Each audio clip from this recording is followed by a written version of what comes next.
وفلفل اخضر وتوم، ممكن يبقى التوم متقشر او مش متقشر بالشكل ده. والبهارات معايا معلقتين ملح، معلقه كبيره، معلقتين ملح كبار، ومعلقه كبيره كزبره ناشفه، وفلفل اسمر وكمون. هحط كل الحاجات دي، البهارات والطماطم، في الكبه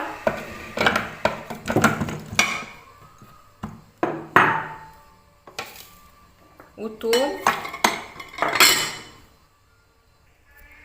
بعد ما ضربتها في الكبه بالمنظر دوت، هاخد نصها اشيله في طبق، والنص التاني هحشي بيه السمك.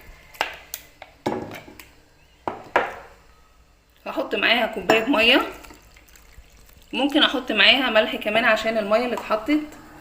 وهشيل دول كده، هشيلهم لما السمك يستوي تحت الشوايه، والباقي دوت هتبل بيه السمك.